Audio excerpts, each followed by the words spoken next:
Bienvenue à toutes et à tous en ce dimanche 22 septembre. En cette nouvelle semaine, la grâce et la paix nous sont offertes de la part de celui qui est Père, Fils et Saint-Esprit. Ce sont des dons qui nous sont renouvelés en permanence, jour après jour, semaine après semaine, la grâce et la paix. Nous sommes à nouveau réunis pour un temps de culte et c'est une occasion de rencontre avec Dieu, une occasion de rencontre dans le silence et la discrétion de nos cœurs, une occasion de rencontre dans la prière, dans la louange, également rencontre entre nous, ensemble, au pied de la croix, pour redire, renouveler et nourrir notre foi, notre espérance et notre amour. Rencontre aussi avec nous-mêmes pour faire le point, pour faire le ménage dans nos cœurs. Il nous est rappelé que la vie spirituelle est une suite de décisions, de choix, qu'il faut avoir fait une fois et qu'il faut aussi confirmer chaque dimanche, chaque jour, pour que la flamme de l'espérance continue de briller au cœur de nos vies. Au moment d'ouvrir ce temps de culte, nous prions. Viens Seigneur, pénètre le cœur de tes fidèles et enflamme-les du feu de ton amour. Seigneur, envoie-nous ton esprit, répands tes dons sur cette assemblée que nous te confions. Seigneur, ouvre nos lèvres et nos bouches annonceront ta louange. Dieu, viens à mon aide, Seigneur, à notre secours.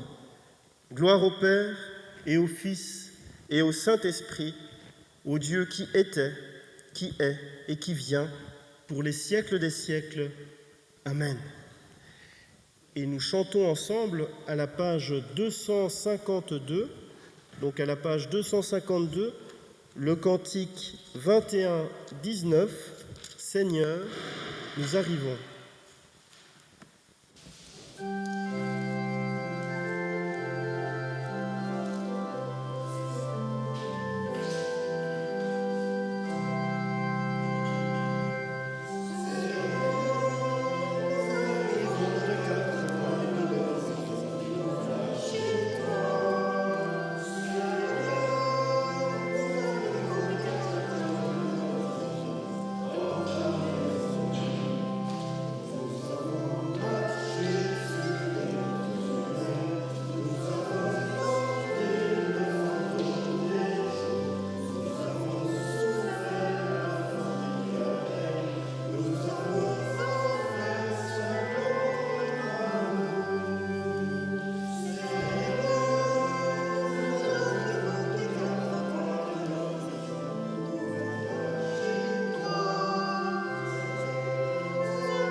Seigneur, tu es celui qui travaille en nous, et sans toi, que pourrions-nous faire? Loué sois-tu. Tu es celui qui repose en nous, et hors de toi, comment trouver la vraie paix? Loué sois-tu. Tu es celui qui parle en nous, et sans ta parole, quel sens aurait ce que nous disons? Loué sois-tu. Tu es aussi celui qui se tait, et de ton silence nous avons beaucoup à apprendre. Loué sois-tu. Tu es, Seigneur, ce vers quoi nous tentons de nous tourner, cet horizon, ce but, cet avenir. Loué sois-tu. Tu es. Tu es. Cela suffit pour que nous retrouvions notre vie, notre raison d'être, notre joie. Loué sois-tu. Dieu, Père, Roi, Maître, Ami. Aucun de ces noms ne te décrit entièrement. Mais sans eux, comment te dire notre attente, notre écoute, notre amour naissant? Loué sois-tu. Sois avec nous comme nous voulons être avec toi, et notre existence prendra un goût d'éternité. Loué sois-tu. Et nous nous levons pour chanter ensemble le cantique 1201 à la page 170. Je louerai l'Éternel. Donc le 1201 à la page 170, je louerai l'Éternel.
Pour la confession de foi.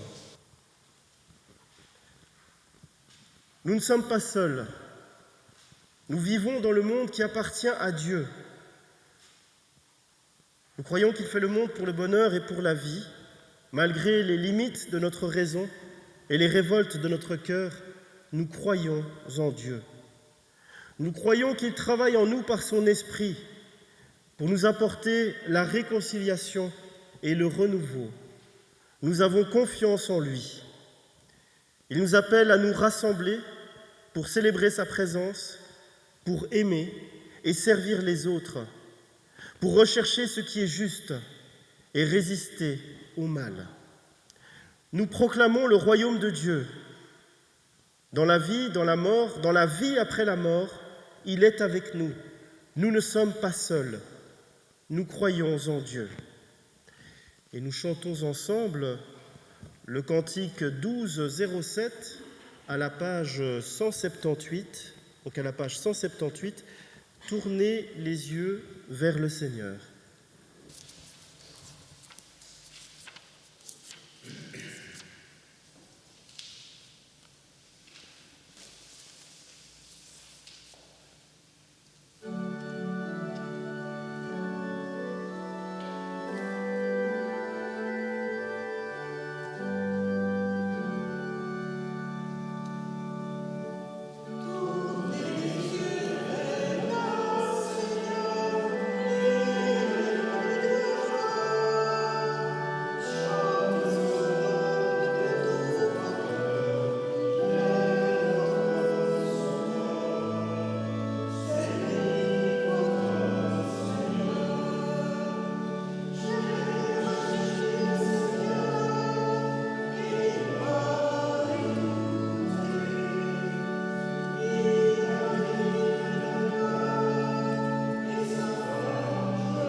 La première épître de Jacques nous parle de la sagesse.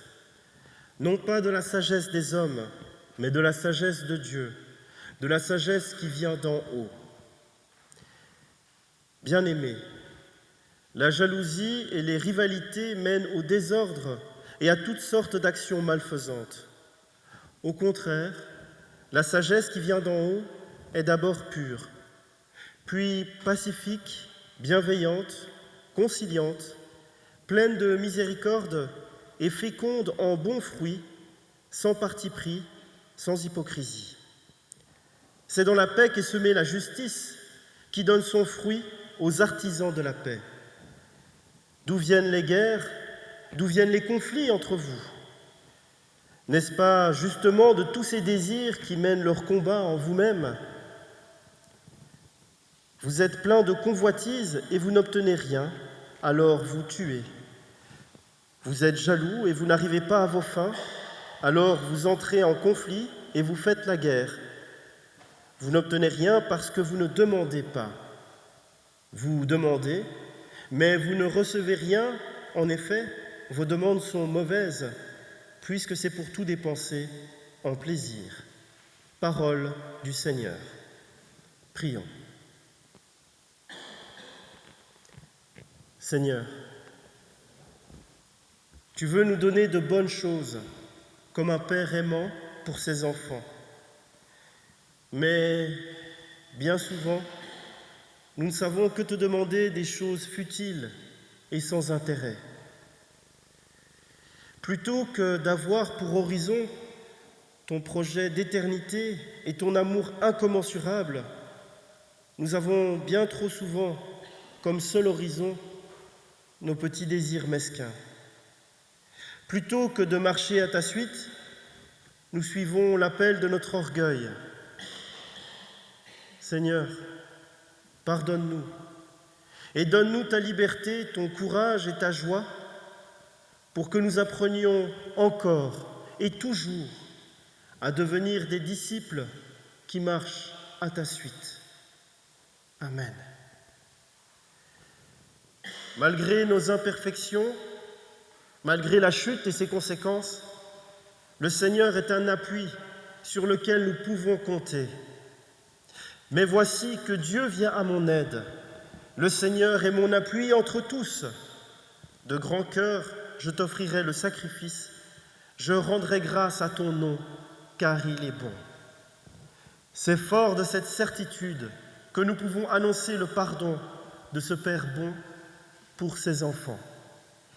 Et nous nous levons pour chanter ensemble le cantique 52, 17, donc le 52, 17 qui est à la page 858, Libre de nos chaînes. Donc c'est à la page 858.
Nous prions.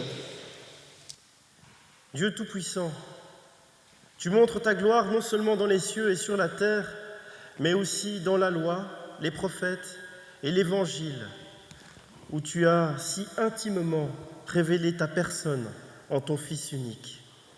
Accorde-nous d'avancer dans notre compréhension des Écritures. Puissions-nous rester fermes dans ta parole et jouir de ta gloire. En Jésus-Christ, notre Seigneur. Amen. Et nous avons comme lecture du jour Marc 9, les versets 30 à 37. Ils partirent de là et traversèrent la Galilée.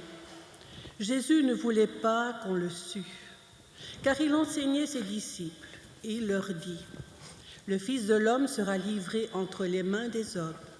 Ils le feront mourir, et 3 jours après qu'il aura été mis à mort, il ressuscitera. » Mais les disciples ne comprenaient pas cette parole, et ils craignaient d'interroger le Maître.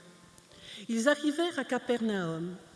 Lorsqu'il fut dans la maison, Jésus leur demanda : « De quoi discutiez-vous en chemin ?»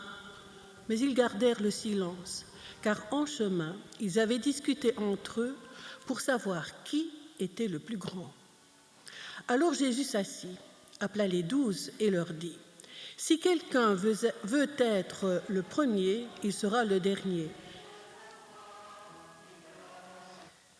de tous et le serviteur de tous. » Et il prit un petit enfant, le plaça au milieu d'eux, et l'ayant pris dans ses bras, il leur dit : « Quiconque reçoit en mon nom un de ces petits enfants me reçoit moi-même, et quiconque me reçoit non pas moi, mais celui qui m'a envoyé. » Aujourd'hui, l'Évangile commence par nous rapporter que le Seigneur sera tué, et 3 jours après sa mort, il ressuscitera. C'est la volonté du Père à son égard. Il est venu au monde pour cela. Il est venu nous libérer de notre esclavage du péché et de la mort, pour faire de nous des enfants de Dieu. Le dévouement du Seigneur au point de donner sa vie pour nous démontre l'infinité de l'amour de Dieu, un amour sans limite, un amour qui se contrefiche de s'abaisser à la folie et à l'indignation de la croix. Voilà bien les apôtres dans toute leur humanité, dans toutes leurs préoccupations humaines. Jésus leur parle de sa mort et eux discutent pour savoir qui d'entre eux est le plus grand. C'est terrifiant d'entendre la réaction des apôtres, toujours occupés à se regarder eux-mêmes en négligeant d'apprendre du Maître. Ils ne comprenaient pas ces paroles, nous dit le texte. On peut se dire : mais ils n'ont rien compris, ils exagèrent tout de même, ils auraient pu écouter Jésus. Facile à dire, mais nous, quand Jésus nous parle simplement de pardon, nous disons bien souvent : ah non, celui-là, il m'en a trop fait voir, je ne pardonnerai pas. Sommes-nous donc si différents des apôtres ? Jésus a pris nos péchés, mais de cela, qu'en faisons-nous lorsque nous ne faisons pas vraiment œuvre de conversion, lorsque nous nous complaisons dans nos défauts ? Oh, je suis comme ça, il faut faire avec. Jésus, dans ce passage des Évangiles, nous le rappelle. Pour être grand, il faut se faire petit. Cela ne veut pas dire avoir une conduite infantile. Cela veut dire retrouver la candeur, la simplicité de l'enfant qui est spontané, qui sait reconnaître quand il a mal fait, qui sait recevoir la remontrance et obéir ensuite sans que son amour ou sa confiance en soit atteint. Pour Jésus, le premier n'est pas celui qui occupe un poste d'importance, qui a beaucoup d'argent, beaucoup de pouvoir, mais celui qui vit en servant et en aidant les autres. Dans l'Église et dans notre paroisse, les premiers, ce sont ces personnes simples qui passent leur vie à aider ceux et celles qu'ils trouvent sur leur chemin. La véritable grandeur d'une personne consiste à servir. Pour Jésus, son Église et notre paroisse doit être un espace où tout le monde pense aux autres, une communauté dont les membres sont attentifs à ceux et à celles qui pourraient avoir besoin d'eux. Pour Jésus, ce n'est pas un rêve.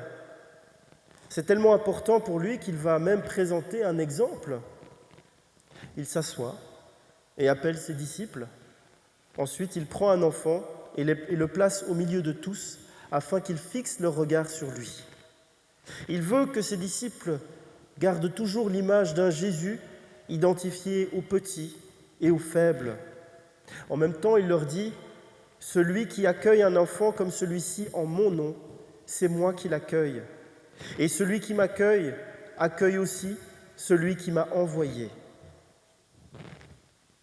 L'enfant porte en lui l'entier de Dieu en devenir. L'enfant est pourtant fragile. Il a tant besoin de l'adulte pour croître et s'épanouir dans le juste chemin. C'est pourquoi Jésus place un enfant au milieu de ses disciples et l'embrasse.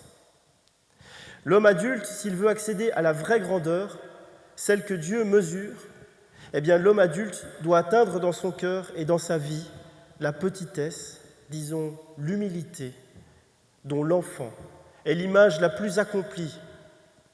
Ce que l'enfant symbolise aux yeux de Jésus, c'est l'humilité. L'humilité mise en image par cette métaphore d'un enfant, eh bien cette humilité, cette image, prépare le croyant à comprendre que le royaume de Dieu est pour ceux qui ressemblent précisément aux enfants. Le plus grand n'est pas celui qui a le plus de pouvoir ou de savoir, pas plus que celui qui a plus de richesse ou de prestance.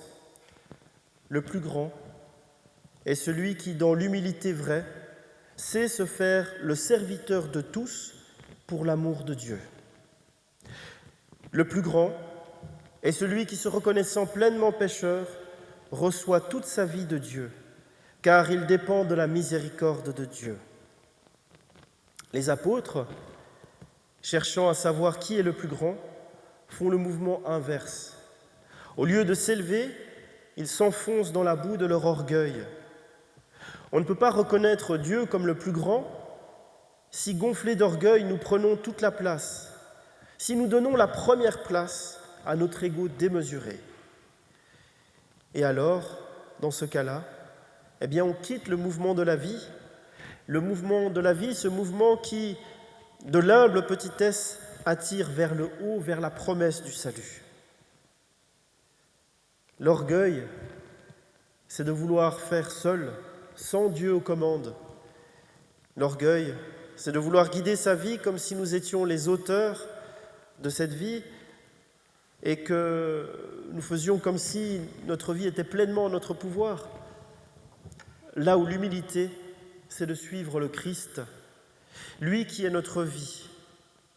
L'humilité, c'est de recevoir cette vie qu'il nous donne comme un don. Dieu nous a sauvés. Et paradoxalement, il continue de nous sauver en nous donnant sa parole et en nous guidant sur nos chemins, en nous offrant son amour. Il nous donne sa parole pour que nous l'utilisions.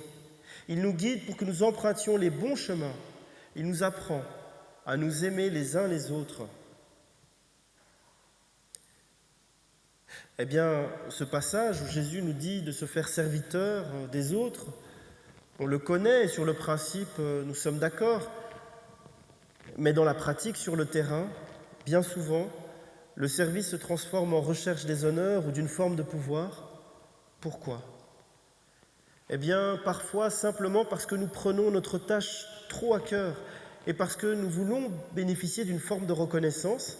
Et il faut bien le dire, le besoin de reconnaissance, le besoin d'être admiré, d'être mis sur un piédestal, eh bien, c'est un besoin qui est tout à fait humain. Et Jésus nous dit ici, soyez des serviteurs. Or, le serviteur ne bénéficie pas d'un grand prestige social. Il fait ce qu'il a à faire sans être remercié à chaque fois.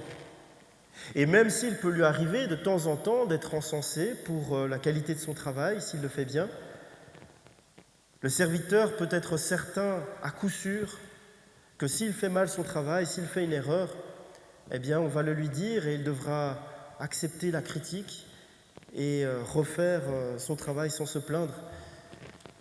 Ce terme de serviteur n'est pas sans importance chez Jésus.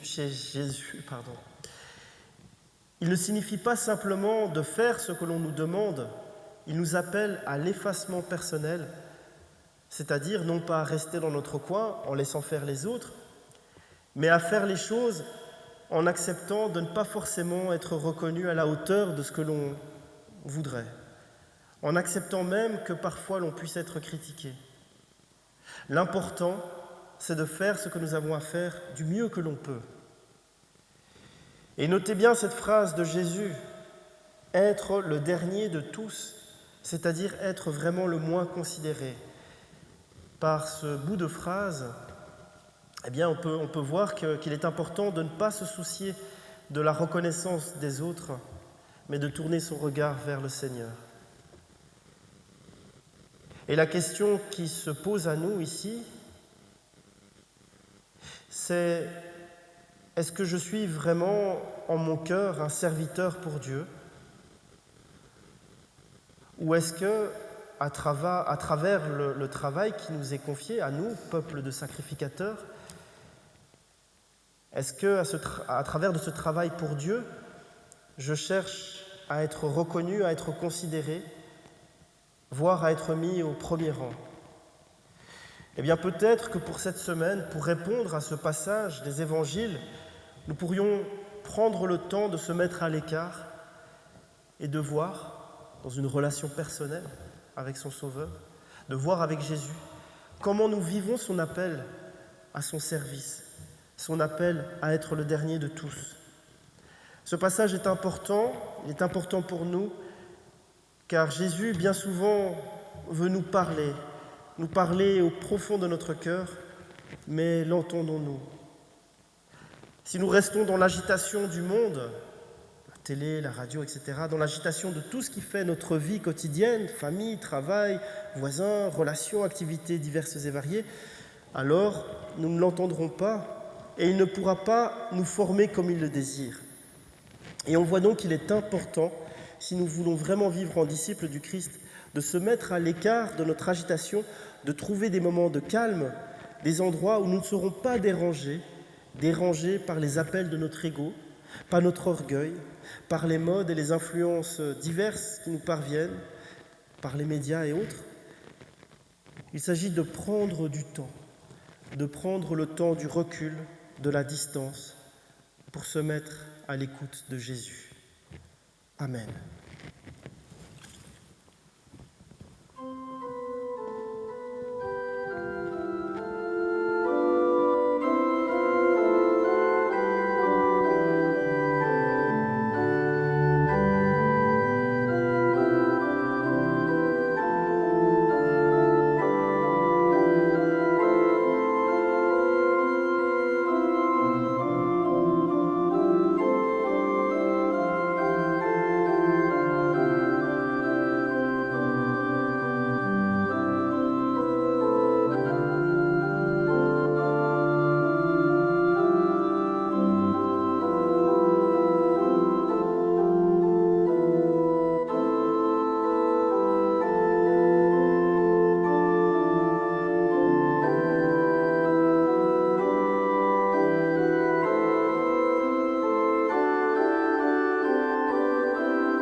Voici venu le moment de la prière d'offrande, et pour rappel, il y a des troncs à l'entrée, et il est possible de laisser une offrande avant ou après le culte.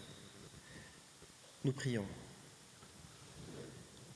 Seigneur Dieu, Éternel est ton amour. Nous nous présentons à toi avec cette offrande. Elle est le signe de notre amour pour toi et pour le monde qui nous entoure. Tu es béni pour les siècles des siècles. Amen. Et nous nous levons pour chanter ensemble à la page 631, le cantique 4208, « Toi qui disposes ».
Nous disons merci pour Jésus-Christ. Il est, pour chacun d'entre nous, le don merveilleux venu du Père. Comme à la foule affamée qui était venue écouter Jésus, il nous donne à chacun le pain pour chaque étape de la route. Louons Dieu. Vraiment, il est juste et bon de te louer, Dieu notre Père, pour les merveilles que tu as accomplies par Jésus. Il est venu pour nous dévoiler ton projet divin. Il est venu pour servir, pour se mettre entièrement au service de ton projet. Jésus nous dit alors que tu es un Dieu proche, que tu aimes tes enfants et que tu leur donnes ce qui est bon pour eux. Unis avec les anges et saints de toutes les époques, nous te louons et nous nous levons pour chanter ensemble le cantique 36 à la page 60, « Ô Seigneur, ta fidélité ».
Pendant qu'ils sont à table, Jésus prend du pain. Il dit la bénédiction, il le rompt et le leur donne en disant « Prenez, ceci est mon corps ». Il prend aussi la coupe et après avoir rendu grâce, il la leur donne et ils en boivent tous. Il leur dit « Ceci est mon sang, le sang de l'alliance qui est répandu pour la multitude ». Il ajoute « En vérité, je vous le dis, je ne boirai plus du fruit de la vigne jusqu'au jour où je le boirai nouveau dans le royaume de mon Père. » Nous prions. Oui, merci Père, pour le signe efficace que Jésus nous a laissé. Il est mort pour nous sur la croix et il a ressuscité. Il nous a offert ton pardon. Il nous remet en route malgré les blessures de l'injustice. Il change en joie nos inquiétudes et nos détresses. Il démontre ainsi sa victoire sur la mort. Que le souffle de ton esprit touche encore nos cœurs. Avec ce pain et ce vin, permet que nous communions au corps et au sang de ton Fils. Amen. Amen. Seigneur, devant toi est notre force, devant toi est notre faiblesse. Garde notre force, guéris notre faiblesse. Devant toi est notre science, devant toi est notre ignorance. Là où tu as ouvert, accueille-nous quand nous voulons entrer. Là où tu as fermé, ouvre-nous quand nous venons frapper. Le pain et le vin sont les signes de la présence du Christ ressuscité, des gages de vérité pour nos cœurs et pour nos vies. Venez, il nous attend. Nous pouvons former un cercle autour de la table de communion. Le pain que nous rompons est communion au corps de notre Seigneur Jésus-Christ. La coupe de bénédiction pour laquelle nous rendons grâce est communion au sang de notre Seigneur Jésus-Christ, sang de la nouvelle alliance, sang versé pour nous.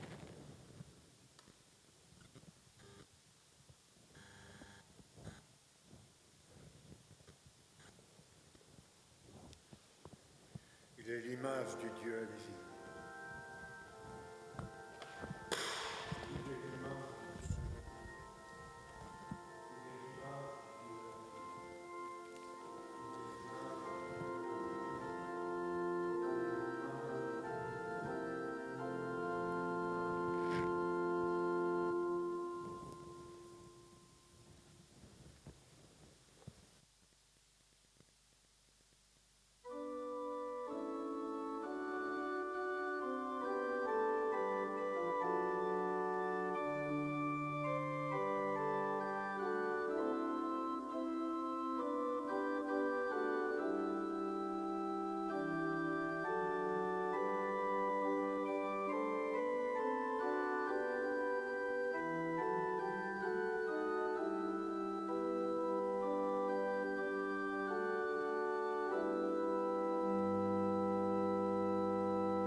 Seigneur, nous te rendons grâce Seigneur, tu nous as partagé le pain de l'effort et le vin de la fête.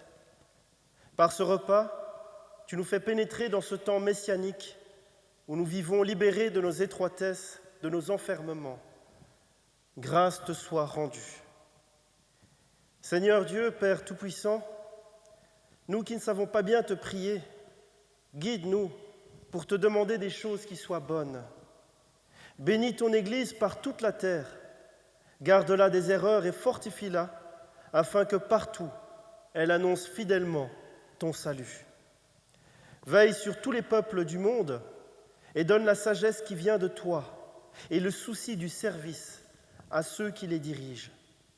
Fais cesser les guerres, nous t'en supplions, et accorde aux nations en conflit la volonté de trouver une paix équitable. Préserve-nous des temps de désordre, d'émeutes, de troubles. Aide-nous à établir un ordre juste et charitable entre les riches et les pauvres, entre les puissants et les faibles, et à suivre ainsi les traces de ton Fils. Et puisque ton Fils a accepté de souffrir pour nous, permets à ceux qui passent par l'épreuve de trouver en lui le courage et la force. Envoie-leur ton esprit consolateur pour qu'ils découvrent la bénédiction que tu places auprès de chacune de nos épreuves.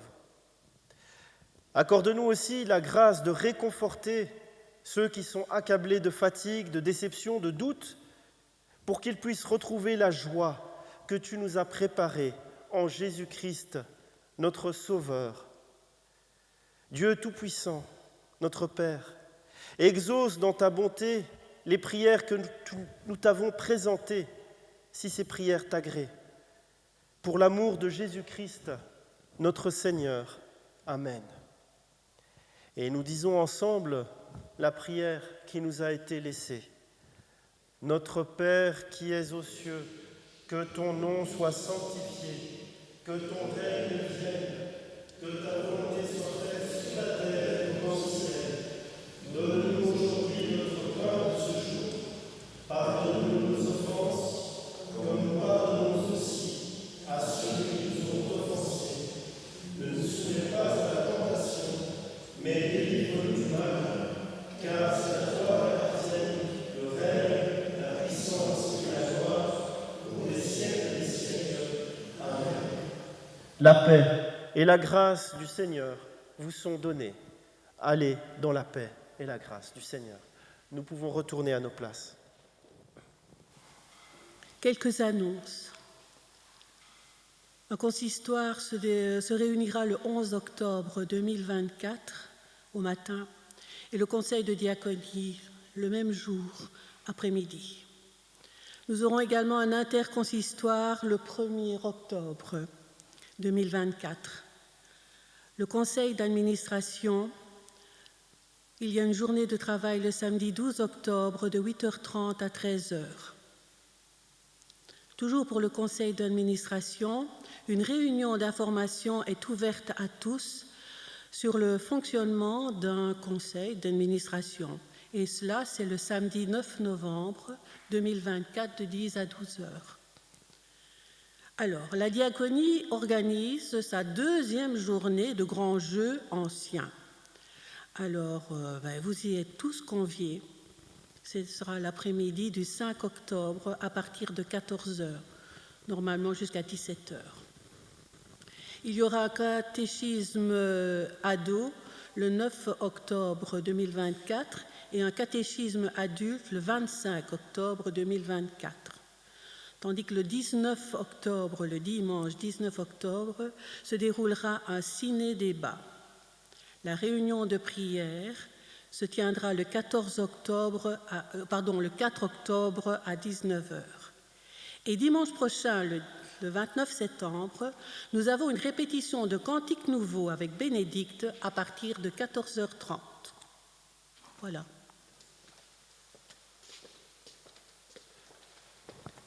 Merci.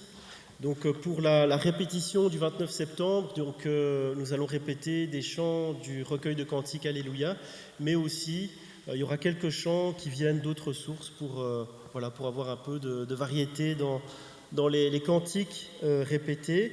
En ce qui concerne l'après-midi récréatif du 5 octobre, donc il y aura des jeux anciens en bois qui seront placés un petit peu partout dans le temple. Il y aura un goûter offert. Donc voilà, c'est pour toutes les générations, de 7 à 77 ans, même plus, pour reprendre Tintin. Donc voilà, vraiment, c'est ouvert à tout le monde. Et donc n'hésitez pas. Donc il y aura plein de jeux. Il y a un jeu de la grenouille, des palais. Enfin, il y a vraiment plein de jeux différents. Un puissance 4, grandeur nature. Voilà, il y aura plein de choses, un goûter bien sûr, et puis c'est l'occasion aussi de se retrouver, voilà, tout simplement. Voilà, nous pouvons nous lever pour l'exhortation et la bénédiction.